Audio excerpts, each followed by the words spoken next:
Welcome, newbie. This is your zombie survival guide. I'm not going to take it easy on you because you're new. So lock in and pay attention so you can survive long enough to see the sunrise again, instead of ending up as zombie food in round 5. Let's get started. To start off every match, no matter the map, you will have to turn on the power. It will often send you on a mission to find pieces or artifacts to turn on the power. On this map, it's pretty simple. You have to find 2 beacons that allow you to turn on the power, and this will lead to you getting Pack-a-Punch. Of course you don't know what Pack-a-Punch is. Pack-a-Punch is your bread and butter. It's a machine that takes your gun to the next level. It comes with 3 modes, level 1, level 2, and level 3. $5,000, $15,000, and $30,000. Stick any gun in there and you'll start melting zombies like cheese on the stove. Next tip, after you turn on the power, you will now have access to perks. These 3 perks are mandatory. Stamina up. This allows you to run at a faster pace because as the rounds get higher, the zombies get faster. The second perk, Juggernaut. This allows you to take more damage. And Quick Revive. This will allow your health to regenerate faster from damage and to res teammates faster. These 3 perks are the base foundation of survival. On to the next tip. You want to pay attention to these savages that's on the ground because they're another form of currency. As the rounds get higher, your gun is going to feel weaker, even with Pack-a-Punch. So these are going to come in clutch. And here's why. In the bottom left corner, you can see how much savage you stacked up after a couple rounds. You want to take those over to the crafting table. In the crafting table, you're able to put together special gadgets like portal bomb, monkey grenades, self-revive, airstrike, things that will get you out of tough situations. These crafting tables are all around the map, so pay attention and memorize them, because you may need them while you're running around. If you're going to stop at a crafting table mid-round, be fast, because a zombie is not going to let up just because you want to play tic-tac-toe. Here are some examples of the items that you can craft at the table. As you can see, they are getting me out of tough situations where I'm supposed to be going to the upper room, but I live to see another day. Shout out to you, Monkey Bomb. But pay attention, I haven't even got to the good part to what you can use salvage for. Just like there's Pack-a-Punch, you can use salvage to find one of these stations called the Arsenal, and you will use your salvage to upgrade your gun's rarity. This is just as important as Pack-a-Punch when it comes to power. There's level to rarity. You can also use salvage for ammo mods. Ammo mods are power-ups to where your bullets serve damage with powers. For example, Dead Wire. Dead Wire will make a random lightning strike hit a crowd of zombies like this. As the rounds get higher, you're gonna need more than just bullets to wipe a horde of zombies. You're gonna need strategy. And that leads me to my next tip, learning how to train a horde of zombies. This is a strategy that has been passed down from the ancestors of zombie survivals. Training zombies is when you gather a horde of zombies in a collective by running a special route, whether it's a circle, whether it's around the whole map, or whether it's around a small room, like how I'm showing you in the video, and get them in a narrow doorway and unleash a whole magazine so that every single zombie is lined up and sharing the damage. Like this. 2 for 1, kicking off. All set.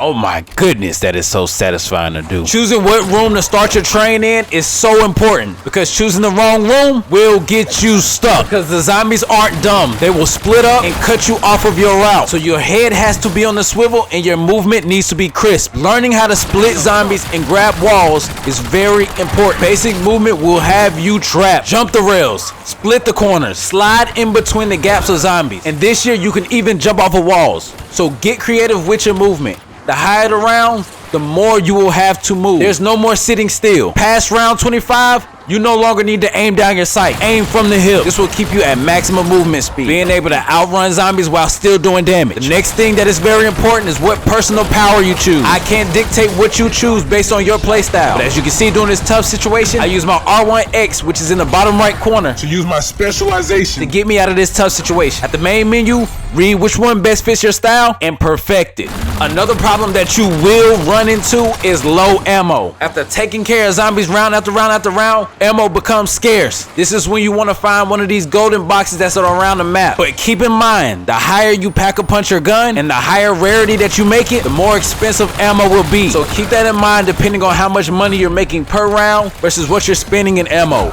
Basic business. Additional ammo tip. Special rounds like these, to where the crawlers are coming out, or whatever special zombie that is for this round, they always drop an ammo. So refrain from buying ammo during or right before this round if you know it's coming. Don't fall asleep on me. Pay attention. We're almost done. Quick tip.